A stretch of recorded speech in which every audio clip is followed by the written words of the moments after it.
Good morning to all of you. कैसे हैं आप सब लोग? आशा करता हूँ आप सभी लोग बिल्कुल अच्छे होंगे। तो चलिए आज मैं आप लोगों को जर्नल एंट्री के नेक्स्ट पार्ट में बता रहा हूँ कुछ स्पेशल एंट्रीज़ के बारे में, जिसमें कि बच्चों को खासकर जो है प्रॉब्लम आती है।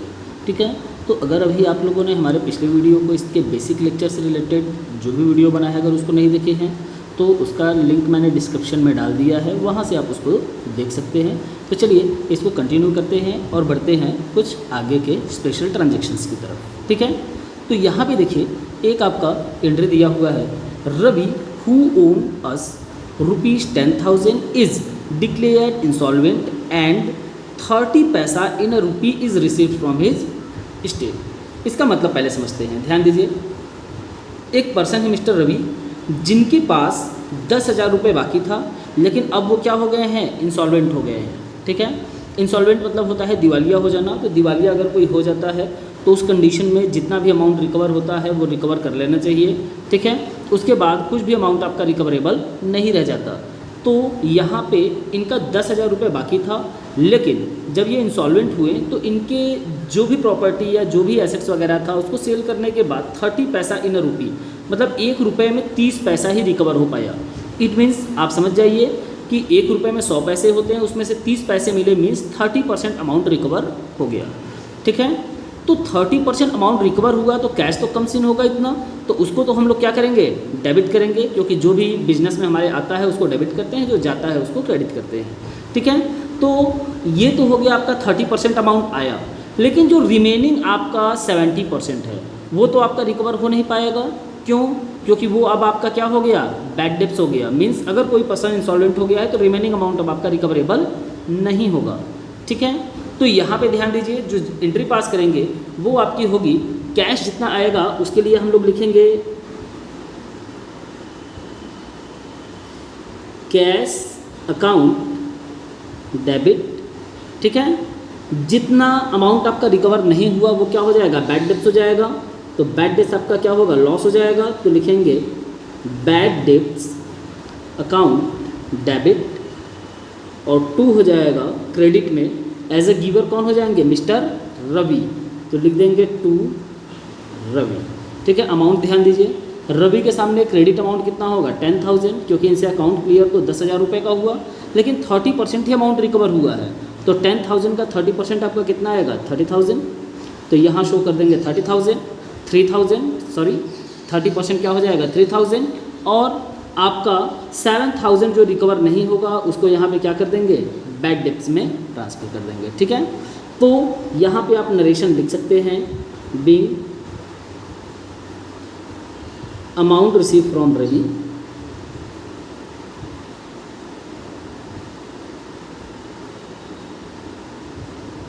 एंड बैलेंस, मतलब जो भी अमाउंट बचा हुआ था, transfer to bad debts account. ठीक है, लिख देंगे transfer to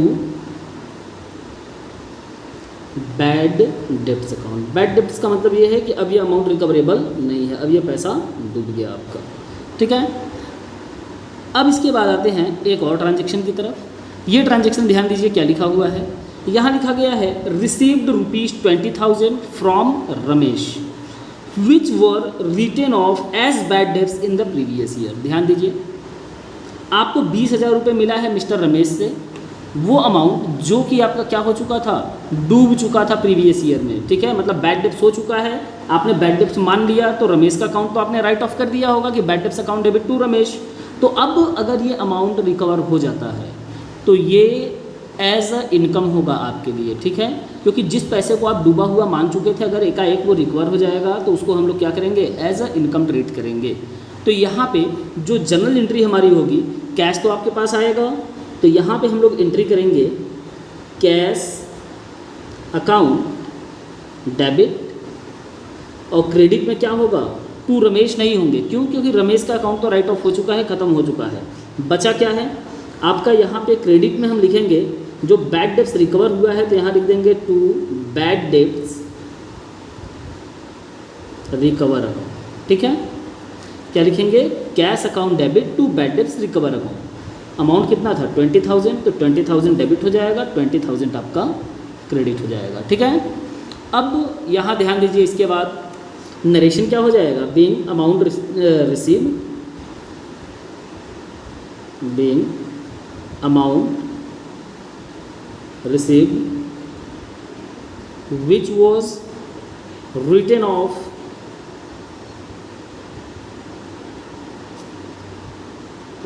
off as a bad debts, as bad debts, ठीक है। मतलब जो आपका बैड डेब्ट्स की तरह रिटर्न ऑफ हो चुका था प्रीवियस ईयर में, आज वो अमाउंट आपका रिकवर हो गया, तो इस तरीके से एंट्री हमने पास कर दिया, ठीक है। अब इसके बाद आते हैं नेक्स्ट एंट्री। ध्यान दीजिएगा, इन सभी एंट्रीज़ को आप ध्यान से समझ लीजिए। ये एंट्रीज़ जो है थोड़ा सा स्पेशल माना जाता है और इसमें बच्चों को खासकर प्रॉब्लम होती है, क्योंकि परचेज, सेल, मशीन खरीदा, मशीन बेचा, ठीक है। इसके अलावा पेमेंट किया, पेमेंट लिया, डिस्काउंट दिया, डिस्काउंट लिया, ये सब तो कर लेते हैं, लेकिन इन सब एंट्रीज़ में क्या होता है, थोड़ा सा प्रॉब्लम क्रिएट हो जाता है बच्चों को, ठीक है। तो ध्यान से समझिएगा आप लोग। और अगर अभी आप लोग हमारे वीडियो चैनल पे नए आए हुए हैं तो चैनल को सब्सक्राइब कर लें लेटेस्ट वीडियो पाने के लिए, और बेल आइकन को भी जरूर दबाएं, ठीक है। तो चलिए यहाँ ध्यान देते हैं। यहाँ एक आपका एंट्री दिया हुआ है, सैलरी ड्यू टू क्लर्क ₹50,000। आपके क्लर्क का सैलरी ड्यू है। ध्यान दीजिएगा, अभी तक क्या होता था, हम लोग सैलरी पेड की एंट्री करते थे। तो सैलरी क्या होता था, बिजनेस का एक्सपेंस होता था, उसको डेबिट कर देते थे, और जितना भी कैश गोज आउट होता था उसको क्रेडिट कर देते थे। और अगर बैंक के थ्रू पेमेंट करते थे तो बैंक अकाउंट, या चेक के थ्रू पेमेंट करते थे तो टू बैंक अकाउंट कर देते थे। लेकिन यहाँ पे आपका सैलरी तो ड्यू हुआ, लेकिन आपने पेड नहीं किया है, ठीक है। तो पेड नहीं किया तो कैश तो गोज आउट होगा नहीं, लेकिन सैलरी है क्या, आपका एक्सपेंस है, तो एक्सपेंसेस को तो डेबिट करते हैं। तो यहाँ पे क्या लिखेंगे आप, सैलरीज अकाउंट डेबिट, और टू हो जाएगा, कैश तो गोज आउट हुआ नहीं है, तो जितना भी अमाउंट ड्यू होता है लेकिन पेड नहीं होता है, वो एक्सपेंसेस आपके होते हैं आउटस्टैंडिंग एक्सपेंसेस, ठीक है। वो एक्सपेंसेस जो कि आपके ड्यू हुए लेकिन पेड नहीं हुए, वो क्या होते हैं, आपके आउटस्टैंडिंग एक्सपेंसेस होते हैं, और ये लाइबिलिटी होती है। तो लाइबिलिटी अगर क्रिएट होती है या इंक्रीज होती है तो लाइबिलिटी को हम लोग क्रेडिट करते हैं, इसलिए यहाँ पे लिख देंगे टू आउटस्टैंडिंग सैलरीज अकाउंट, ठीक है। नरेशन लिख देंगे बीइंग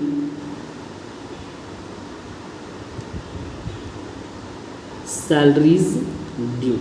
आपकी सैलरी क्या हो गई, ड्यू हो गई। अमाउंट कितना था, 50,000, तो यहाँ भी हम शो कर देंगे कितना, 50,000, और यहाँ भी शो कर देंगे कितना, 50,000, ठीक है। अब इसके बाद आगे बढ़ते हैं। आगे देखिए एक एंट्री दी हुई है आपकी, out of the rent paid this year ₹10,000 is related to the next year. अब यहाँ पे ध्यान दीजिए क्या हुआ, यहाँ था कि आपने पेड ही नहीं किया है, लेकिन यहाँ पे क्या हो गया, यहाँ पे ये दिया हुआ है कि आपने क्या किया है, जो रेंट पेड किया है वो 10% नेक्स्ट ईयर का पेड कर दिया। तो जब आपने एंट्री पास किया होगा उस समय तो बस यही लिखे होंगे rent account debit to cash, ठीक है। लेकिन उसमें एक्सेस मान लीजिए आपका 10,000 रुपये हो गया है, तो अब उसको क्या करेंगे हम लोग, कम करेंगे। मतलब एक्सपेंसेज आपका रेंट जो होता था उसको डेबिट किए थे, तो अब यहाँ पे क्या करेंगे, इसको रिड्यूस करने के लिए क्रेडिट करेंगे रेंट अकाउंट को, ठीक है। और एक बात, जो भी एक्सपेंसेज पेड इन एडवांस होता है उसको हम लोग बोलते हैं एडवांस एक्सपेंसेज, ना पेड इन एडवांस या प्रीपेड एक्सपेंस, ठीक है। तो यहाँ पे आपने रेंट क्या किया है, प्रीपेड कर दिया है, तो यहाँ पे जो एंट्री पास करेंगे हम लोग, ये हो जाएगा क्या आपका प्रीपेड रेंट अकाउंट डेबिट, और टू हो जाएगा क्या, रेंट, क्योंकि रेंट अकाउंट को हमें रिड्यूस करना है, घटाना है, क्योंकि हमने ज़्यादा पेड कर दिया है, तो यहाँ लिख देंगे टू रेंट अकाउंट, ठीक है। नरेशन हो जाएगा being rent paid in advance, ठीक है, रेंट पेड इन एडवांस, ठीक है। इस तरीके से क्या करेंगे हम लोग, एंट्री पास करेंगे। अमाउंट कितना था, 10,000, तो यहाँ भी 10,000 शो कर देंगे, और यहाँ भी क्या करेंगे, 10,000 शो कर देंगे, ठीक है। अब चलिए आते हैं कुछ अदर ट्रांजेक्शन्स की तरफ, ठीक है। बने रहें आप लोग वीडियो में साथ में। यहाँ ध्यान दीजिए, यहाँ पे आ गया एक और एंट्री, और ये क्या है भाई, यहाँ पे दिया हुआ है provide 10% depreciation on furniture costing ₹50,000। मतलब 50,000 रुपये का आपका क्या है, फर्नीचर है, ठीक है, और इस पर 10% डेप्रिसिएशन चार्ज करना है। तो सबसे पहले हम लोग समझ लेते हैं डेप्रिसिएशन होता क्या है, ठीक है। डेप्रिसिएशन देखिए क्या होता है, कोई भी अगर आप फिक्स्ड एसेट्स खरीदते हैं, कोई भी संपत्ति आप खरीद रहे हो, कुछ दिन आप उसको यूज करोगे तो उसकी यूज से क्या होता है, उस एसेट्स की वैल्यू डिक्रीज होती है, मतलब कम हो जाती है। ठीक है, कोई भी सामान आप खरीदिए, आज आप 10,000 रुपये का एक मोबाइल फ़ोन खरीदिए, ठीक है, एक महीने भी चला लीजिए, उसको मार्केट में बेचने जाएंगे, सभी लोग 8,000 6,000 रुपये लगेंगे बोलने, ठीक है, कि 8,000 रुपये ले लो, 6,000 रुपये ले लो, दे दो, ठीक है ना। तो इसका मतलब क्या हुआ कि कोई भी अगर एसेट्स हम खरीदेंगे, अगर उसको थोड़ा सा भी यूज करेंगे तो उसकी वैल्यू क्या हो जाएगी, डिक्रीज़ हो जाएगी। तो ये जो वैल्यू डिक्रीज़ होती है, ये तो हमारे लिए लॉस होता है, तो उसको हम लोग क्या करेंगे, डेबिट करेंगे। ठीक है, एक्सपेंसेस और लॉसेस को डेबिट करते हैं तो ये तो डेबिट हो जाएगा। लेकिन ध्यान दीजिए, जो आपका एसेट्स था उसकी वैल्यू क्या हो रही है, डिक्रीज़ हो रही है। तो अगर एसेट्स की वैल्यू इंक्रीज़ होती है तो उसको डेबिट करते हैं, और एसेट्स की वैल्यू अगर डिक्रीज़ होती है तो उसको हम लोग क्या करते हैं, क्रेडिट करते हैं। तो यहाँ पे ध्यान दीजिए, जो आपकी एंट्री पास होगी, डेप्रिसिएशन आपके लिए क्या हो जाएगा, लॉस हो जाएगा। तो यहाँ लिखेंगे डेप्रिसिएशन अकाउंट डेबिट, ठीक है, और किस पे चार्ज करना है, फर्नीचर पे, तो लिख देंगे टू फर्नीचर अकाउंट। ठीक है, फर्नीचर अकाउंट को हम लोग क्या कर देंगे, क्रेडिट कर देंगे। क्यों, क्योंकि इसकी वैल्यू डिक्रीज हुई। नरेशन क्या लिख देंगे, being depreciation charged on furniture. ठीक है, फर्नीचर पर हमने डेप्रिसिएशन चार्ज किया और ये एंट्री हमने पास कर दिया। अमाउंट ध्यान दीजिए कितना आएगा, 50,000 कॉस्टिंग थी फर्नीचर की और 10% डेप्रिसिएशन चार्ज करना है। तो 50,000 का 10% कितना हो जाएगा, 5,000। तो 5,000 आपका डेप्रिसिएशन हो गया और फर्नीचर की वैल्यू 5,000 रुपये से डिक्रीज हो गई। ठीक है, अब इसके बाद आते हैं नेक्स्ट एंट्री। नेक्स्ट देखिए दिया हुआ है आपका क्या, प्रोवाइड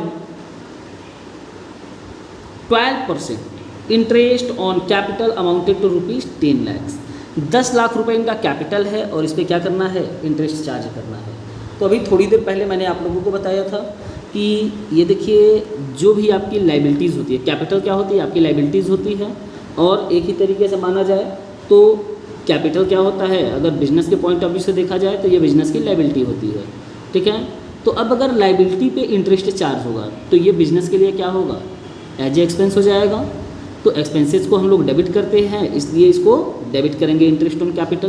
क्यों, क्योंकि बिजनेस के लिए क्या हो गया, एक्सपेंस हो गया। ठीक है, एक होता है आपका सेपरेट एंटिटी जो है कॉन्सेप्ट, इसमें ये होता है कि आपके बिजनेस और बिजनेसमैन दोनों एक दूसरे से अलग माने जाते हैं।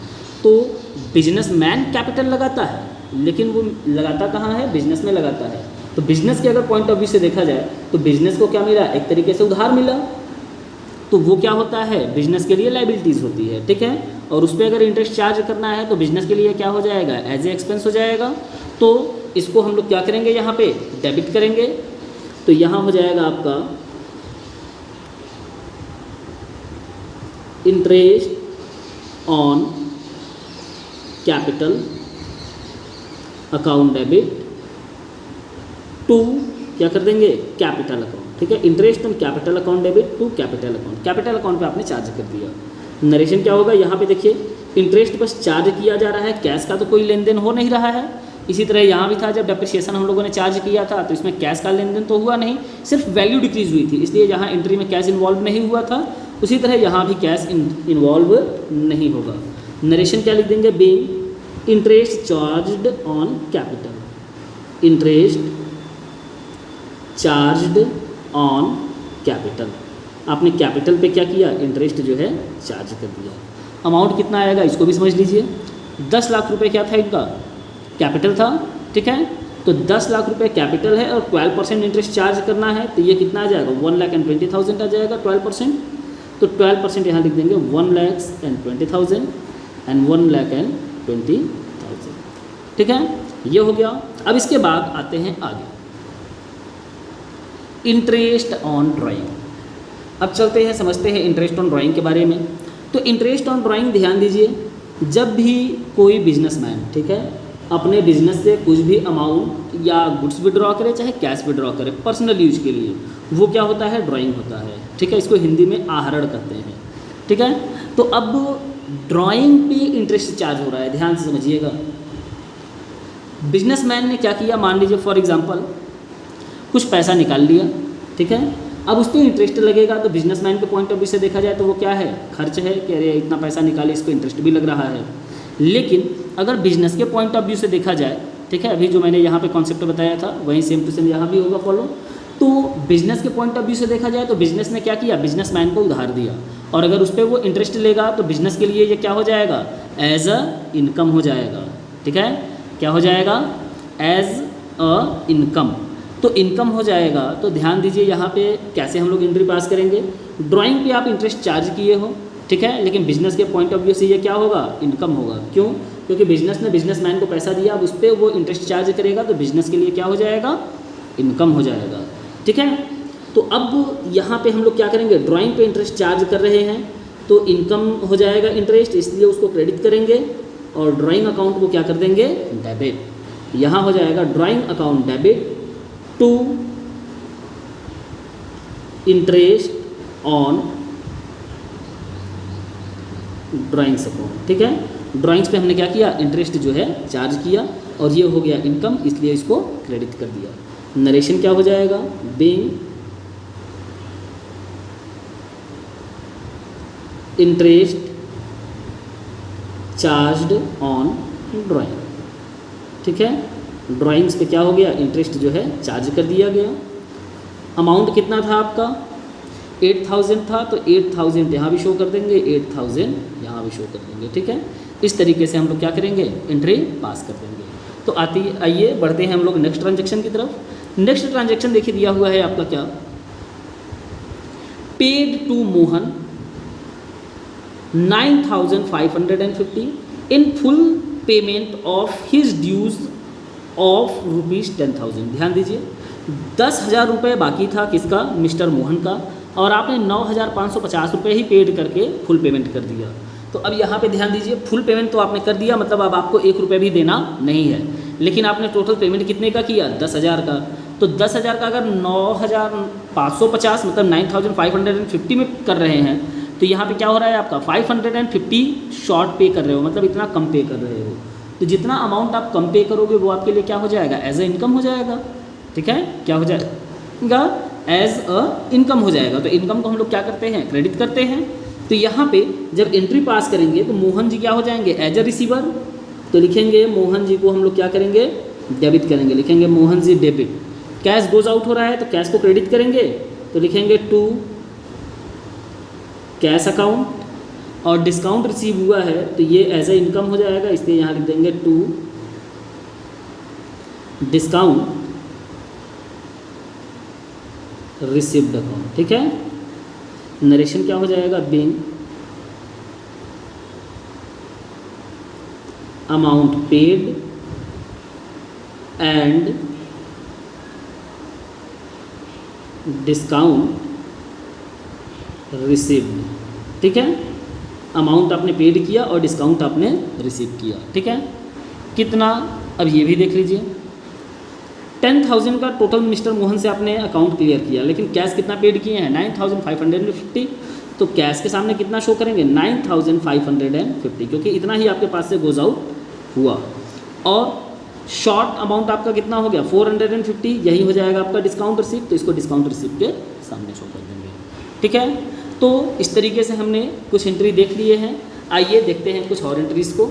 ठीक है, वीडियो में आप लोग साथ में बने रहें और अपने कॉन्सेप्ट को क्लियर करते रहें। जिन लोगों ने भी इसका बेसिक कॉन्सेप्ट्स का वीडियो नहीं देखा है, डिस्क्रिप्शन में मैंने लिंक डाल दिया है, वहाँ से आप देख सकते हो।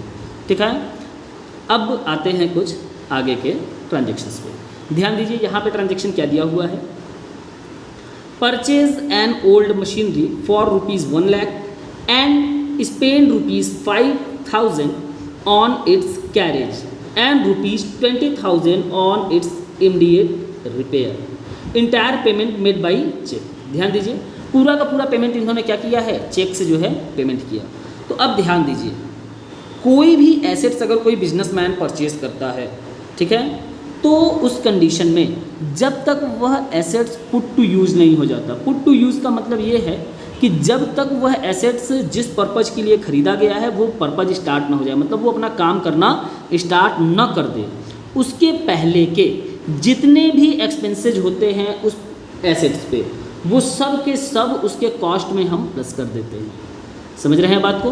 मतलब इन्होंने एक ओल्ड मशीन खरीदा है 1 लाख रुपए का, तो ओल्ड मशीन तो काम करना शुरू करेगा नहीं, तो उन्होंने 5,000 रुपये कैरेज पे खर्च किया। ठीक है, कैरेज का मतलब यह है कि उसको वहाँ से लाएं और फिर 20,000 रुपये उसके इमीडिएटली रिपेयर पे खर्च किया, मतलब उसको तुरंत रिपेयर करा दिया कि अब ये मशीन काम करने लायक हो जाएगा।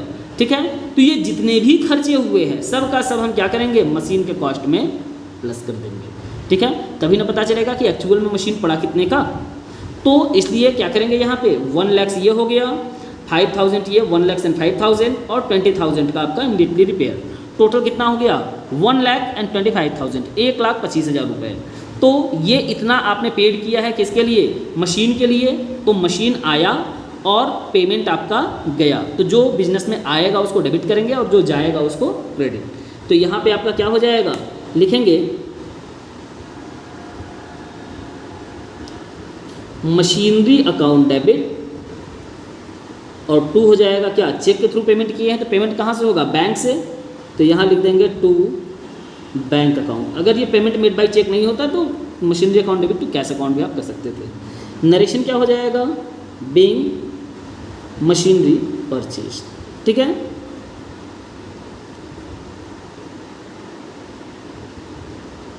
Being machinery purchase.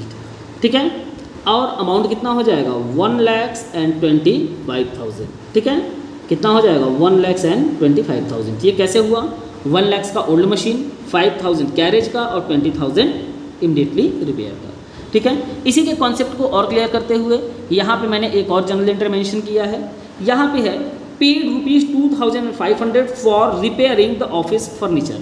ऑफिस के फर्नीचर को रिपेयर करने के लिए इन्होंने क्या किया है, 2,500 रुपये, 2,500 जो है रिपेयरिंग कॉस्ट जो है पेड किया। तो अब यहाँ पे भी क्या करेंगे, इसको फर्नीचर के कॉस्ट में प्लस करेंगे, नहीं करेंगे। ध्यान से समझिएगा, ये इनका नया फर्नीचर था, मतलब पुराना यूज हो रहा था, अब ये पुराना हो गया और उसकी रिपेयरिंग करवा रहे हैं।